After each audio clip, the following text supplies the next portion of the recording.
Hello there. Today I wanted to talk about overcoming ageism and boosting confidence in your career transition. So I know there's a lot of people who worry about the age, see age as a barrier when you're getting to a certain stage of your career. And I know people think that hiring people only want to deal with the younger ones. That's not true. But it's difficult to get over your fear when you have those kinds of thoughts in your mind and thinking that I don't know what I have to offer. Everything seems to be geared towards the younger generations. And so are my skills outdated? So how do you overcome some of this? Well, one of the first things you can do is to highlight your experience as an advantage. Now, what do I mean by that? So you have got the war wounds. I call it the war wounds of your professional experience. You've been through the challenges of delivering outcomes, sometimes in difficult circumstances. And nothing beats that experience, that lived experience of actually taking on a challenge, working your way through it, and then ending up with a decent or a great result. And that's how you need to position your career profile documents, but also how you need to sell yourself in an interview. If examples come up or ideas come up or mentions come up about age, as they sometimes will, what you want to do is you want to keep taking your interviewer or your hiring person back to the lived experience and why it can contribute. And that means you need to highlight some examples of things that you've worked through, challenges you've overcome, and that you have that as a repetition in your work history. You have consistently overcome and you have that lived experience to be able to deliver them similar results. You've been there, done that, you've walked the path, you've been through the war wounds of professional challenges, and that's what you have to offer. Don't become stilted or worried when people bring up certain things like age, and say, oh, but you may not have the right skills, which leads me to the next point. Always look at updating skills. So technology, processes, procedures are ever changing. And it's up to you to get across some of the ones that are common in today's market. Emerging technology, AI, all of those type of things are really being emphasized in the hiring game as well. And so there are numerous courses you can undertake to help bring your skills up to speed. LinkedIn Learning, for example, is a great place to go and upskill.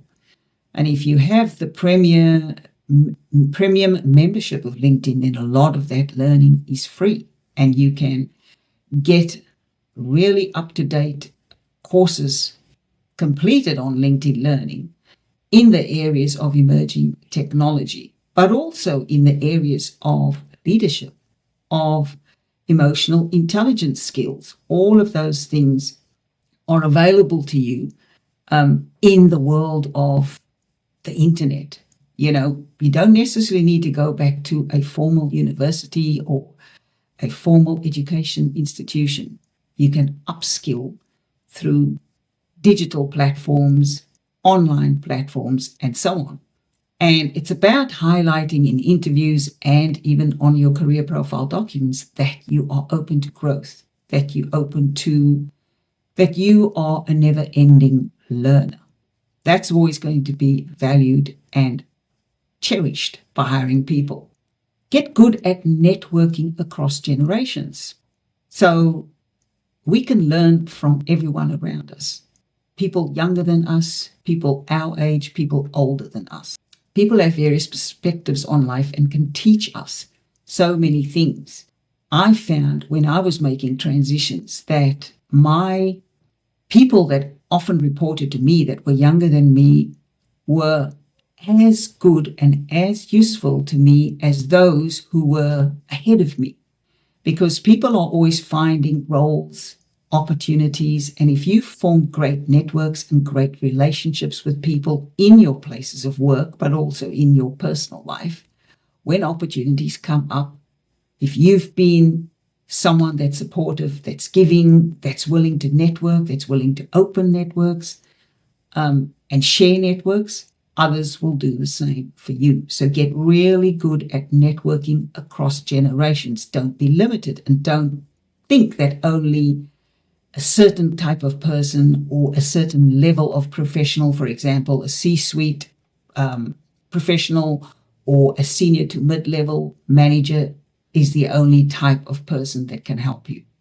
I've been helped in my career by people who reported to me, who went on to other roles and then rang me later on and said, hey, there's a great opportunity going here where I'm working. I know what you do. I've worked with you. I've worked for you. Are you interested? Would you like me to put your resume forward? So you don't know where the opportunity is going to come from. So get really good at networking across generations.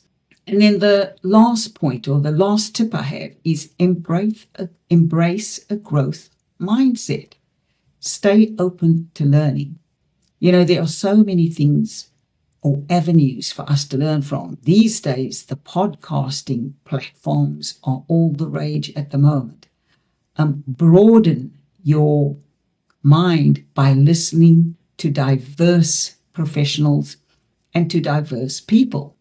There are some great comedians who have wonderful commentary on social and political happenings in the world, right? There are some great social commentators. There are some great political commentators. There are some great professional commentators. I mean, podcasts are all the rage. You can find them on your Apple, on Spotify, on YouTube.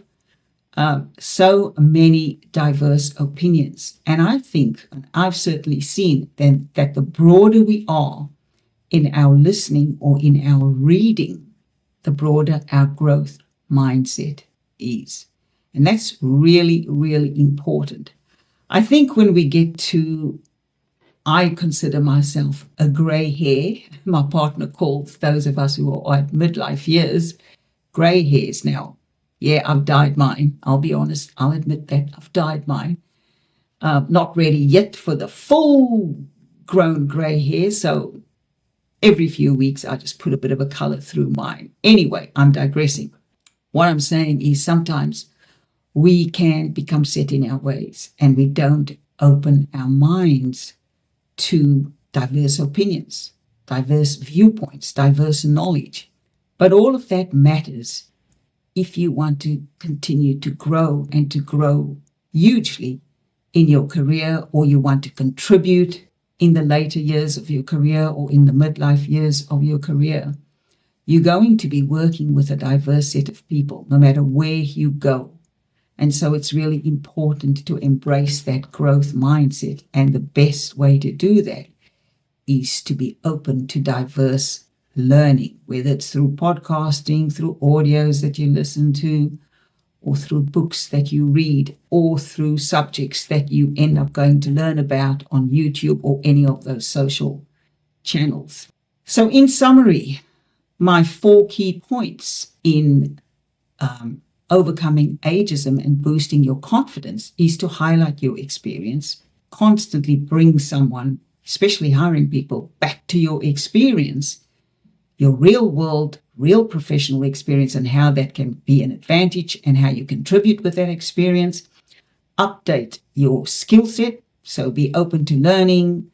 If there's certain areas that you're weak in, go and undertake some courses and uplift your skill set.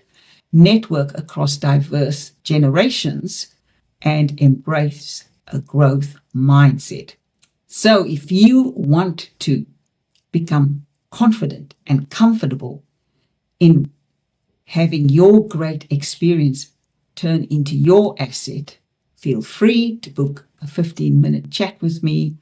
I'm happy to get you moved in the right direction in terms of valuing your very precious experience that you should be proud of and not afraid of.